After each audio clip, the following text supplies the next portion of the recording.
You can't have failed to have noticed the rise in popularity of houseplants over the last decade.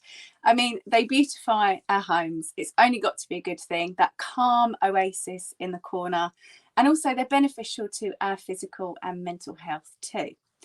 One thing that's been showing up on my Instagram feed and my Pinterest feed over the last year or so are something called Kokedama.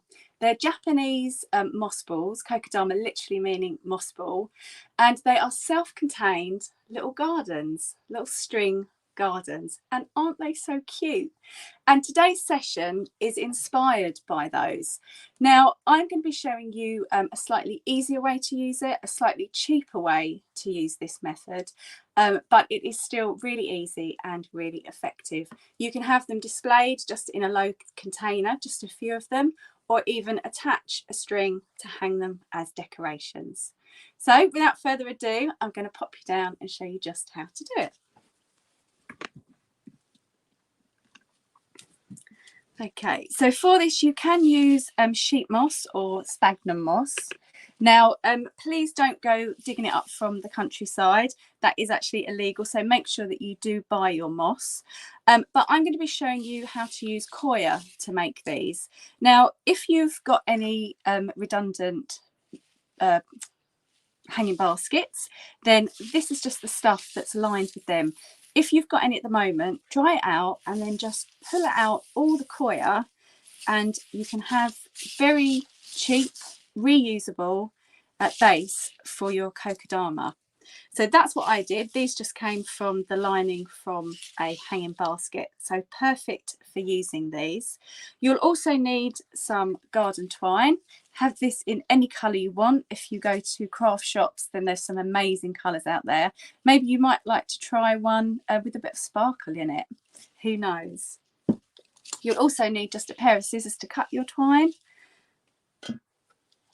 And you'll need a mini house plant. So I'm going to go with spider plants, which actually came off of the one that's sitting next to me. I took the little babies, potted them up, and I've just been growing them for the last sort of 6 months or so. And they're just really nice. They put on a good root system, so they're ready to turn into little Kokedama string gardens. And that really is everything that you need. So how do we make it? So the first thing to do is to cut your string, and you'll thank me for this because it could be a two-person job, but if you're doing this on your own, then this is the best way to do it. So we want about 3 meters of string for a plant this size. So I'm just going to roughly do 3 meters. So I take a meter from my index finger, and then I just spread it right through to my opposite shoulder. So 1, 2, 3 meters.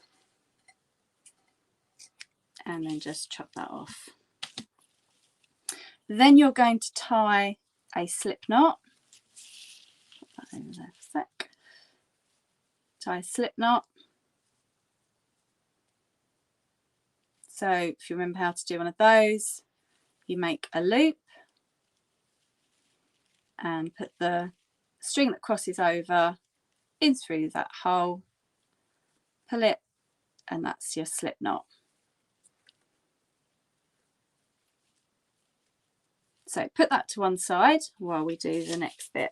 I've put some paper down because it can get a little bit messy.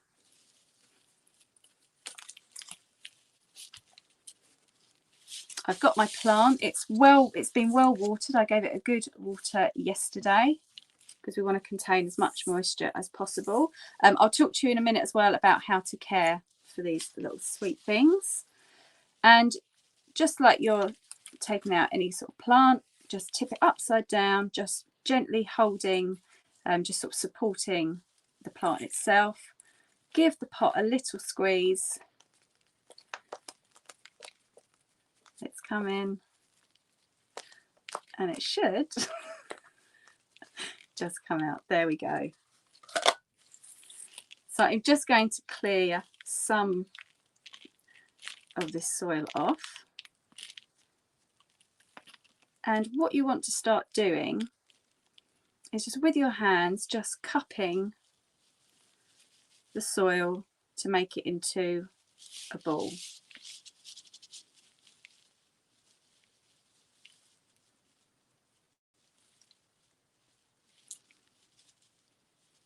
Okay, just make sure you don't damage the plant. That's it. So as you can see, that's just, with my hands, I've just cupped it in the soil into a ball. The plant still at the top. So pop that just to one side. And because the soil's nice and wet, that's staying together, so that is quite important. Let's just move this soil out the way. And then we can start making our base. So this coir is brilliant because it still sticks all together, and if you're using moss, then the same thing will happen. So that should be enough for this size ball. I'm going to take a little bit away if I need to. Make sure you've got good even coverage so you can't really see any holes through it. And then you're going to take that with one hand, and then with the other one just pop the plant inside and start with your hands just bringing the coir up around the plant. And I just check the bottom. I've got a little hole there, so I might just add a bit more.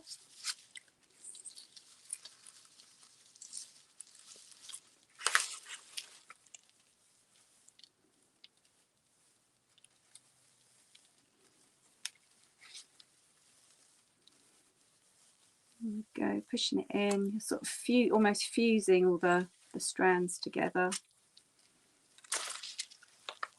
There we go. So this is where you'll thank me for tying that piece of string.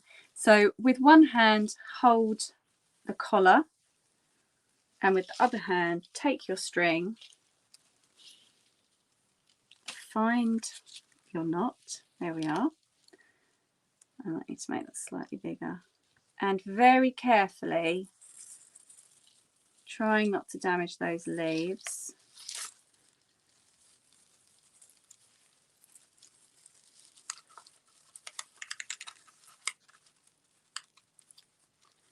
going to put the string over,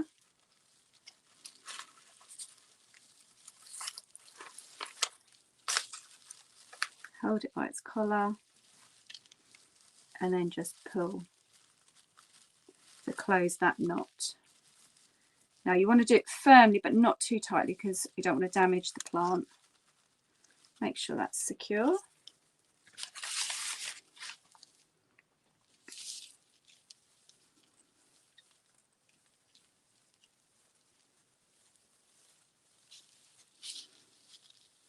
That's good. And then with the long piece of string, I'm just going to wrap the small one around the collar just loosely so it stays out of the way. And then with the larger piece of string, the longer piece, I'm just going to start winding it round in concentric circles. So I'm twisting the plant and winding the string round. And as I'm doing it, I'm just making note of where I'm going with the string because I want it to look fairly neat.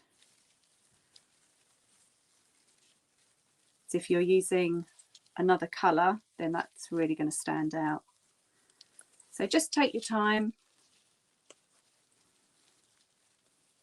filling in any gaps with the string.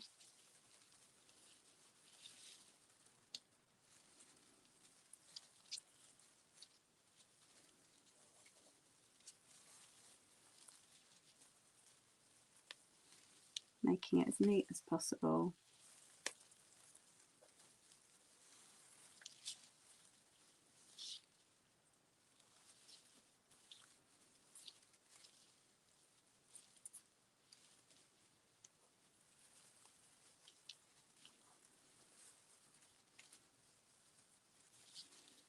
And as secure as possible too. So when you come to the end of your string, just going to find that bit that I've tucked underneath.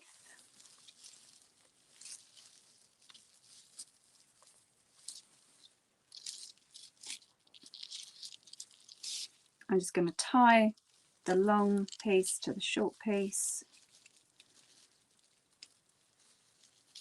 just with a double knot.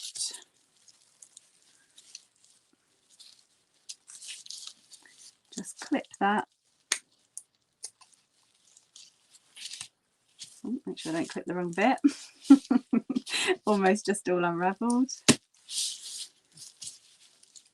Clip that. You might just need to give it a little bit of a remold, like so. And then I'm just going to tease out the coir around the collar, because I quite like that effect. But if you want it neater, you could wrap the string all the way around the collar.